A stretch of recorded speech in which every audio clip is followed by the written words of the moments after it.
morning, good afternoon, good evening. Zimbabwe is a failed state. And we keep blundering from pillar to post. We never seem to learn. Here is a video clip that has been taking the rounds in my social media group.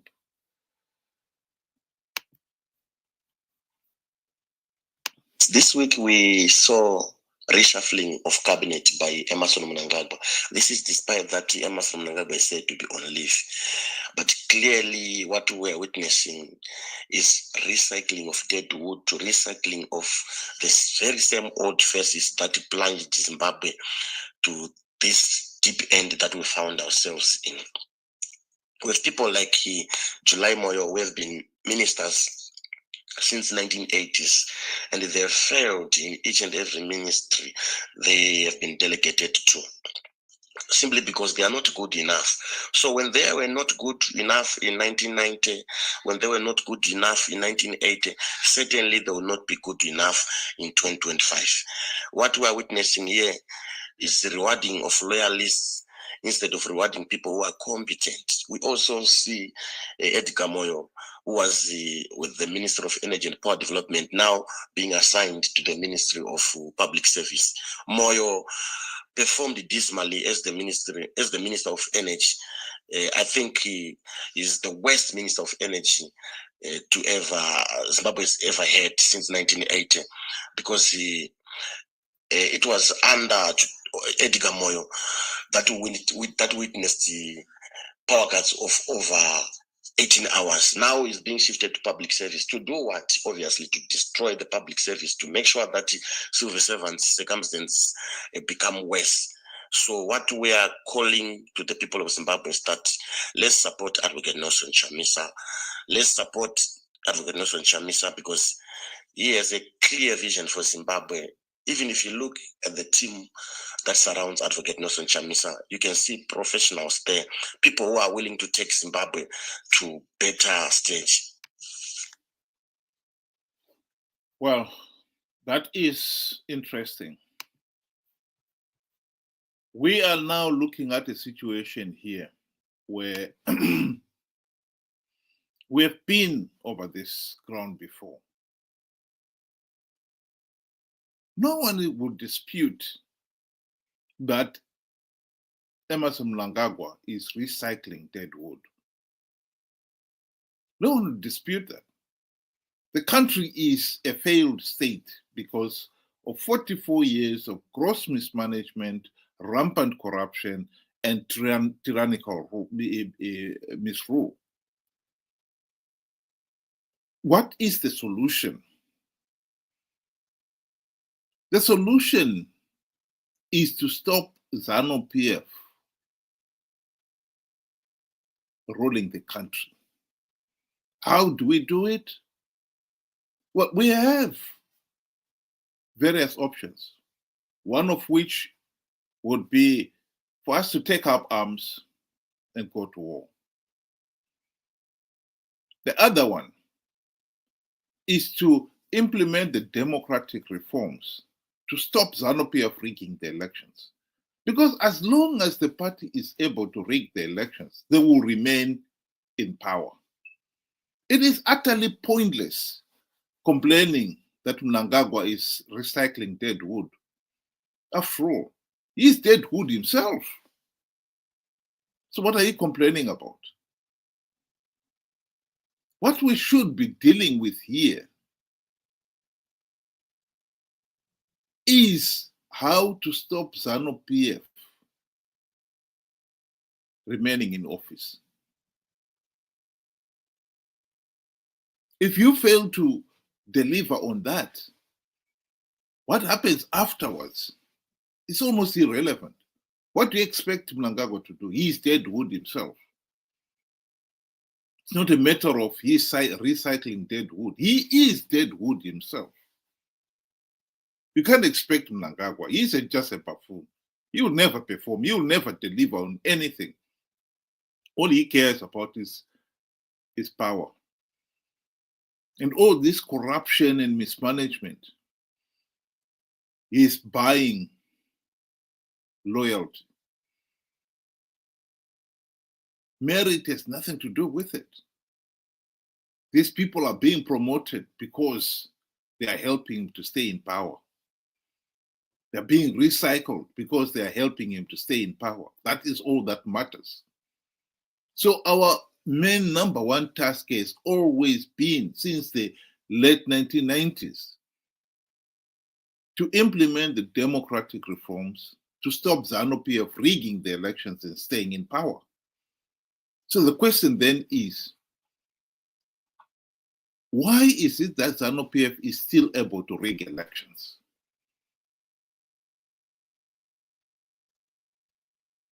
And the answer to that is that our friends in the MDC and CCC have failed to implement even one token democratic reform.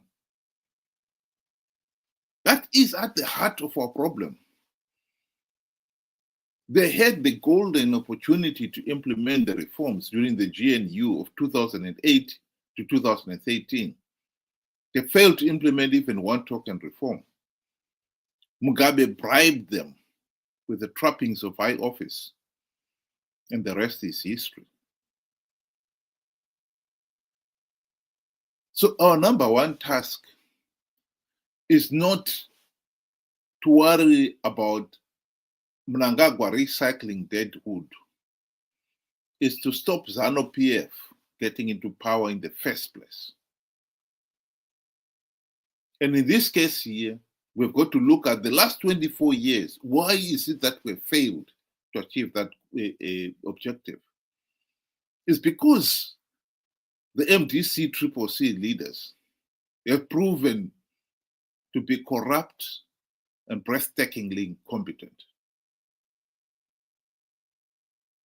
What I find amazing is that people like Stephen Chuma, the guy who spoke in that video clip, a senior member of CCC, and therefore then one of the prospective CCC leaders, still have no clue what is happening here. They still have no clue that MDC's number one purpose was to implement reforms to stop Zanu PF rigging the elections. If he cannot comprehend that, one can only wonder what kind of a leader he will be if he was to be a CCC government.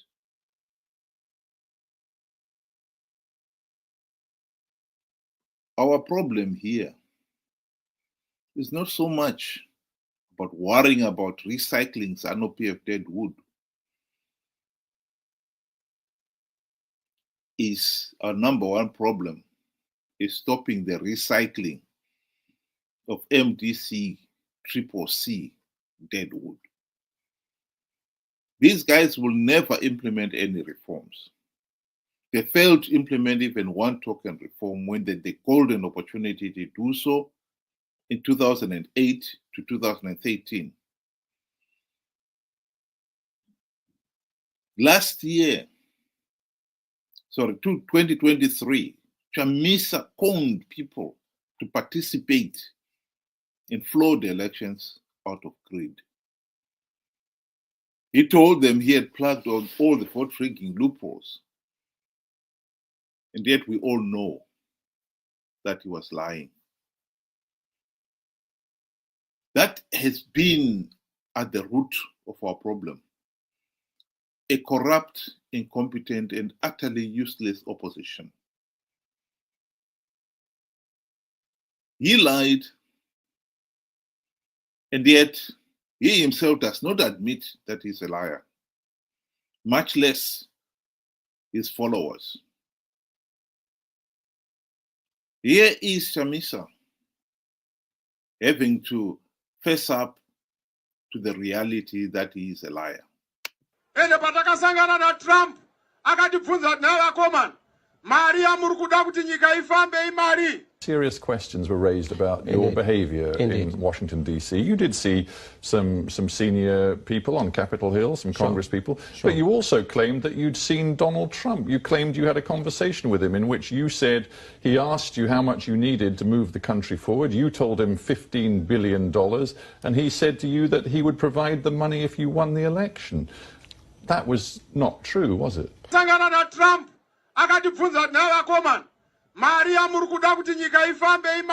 it was not true that you'd seen Donald Trump and that Donald Trump indicated to you that he would provide, if you won the election, $15 billion. All those statements were said by other people, not what I said. Trump,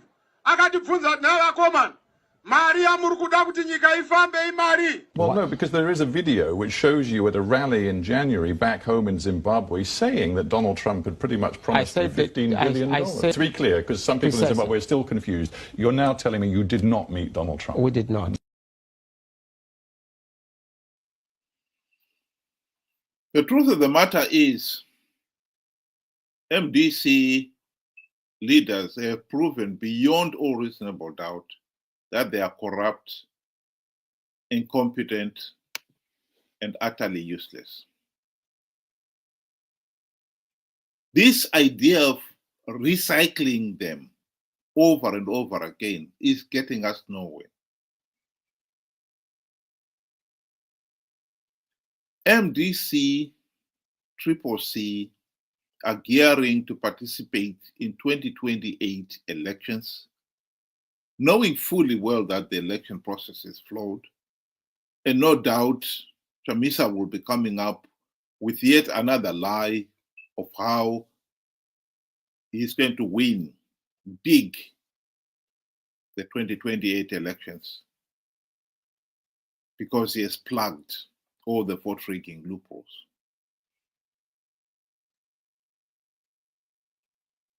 I repeat it.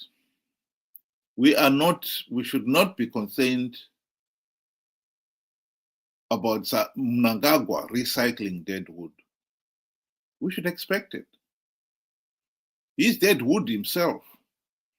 What do you expect from him? After 44 years of Zanu PF gross mismanagement and rampant corruption, we know that Zanu PF has got deadwood. The challenge before us is to make sure that we have an end to this madness. That is the number one challenge before us. To put it another way, the challenge before us is to make sure that we stop Zanu PF rigging elections. If we can't stop them rigging the elections, we must make sure that we do not give Zanu PF legitimacy. And that we can do by stopping participating in flawed elections, being conned by some of these CCC leaders who care about nothing but power. All they're looking at is their chance to be ministers as well. Our friend here is telling us that Advocate Nelson Chamisa is competent leaders. What have they done in the last 24 years?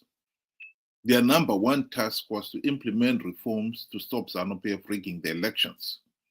They failed to implement even one reform.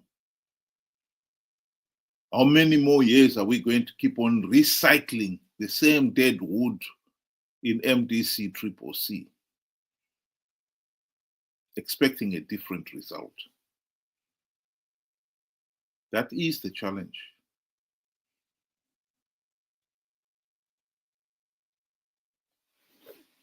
Thank you very much, those of you who are free to join. We hope you'll be able to join us at 6 o'clock UK time, 8 o'clock Zimbabwean time. Have a good day.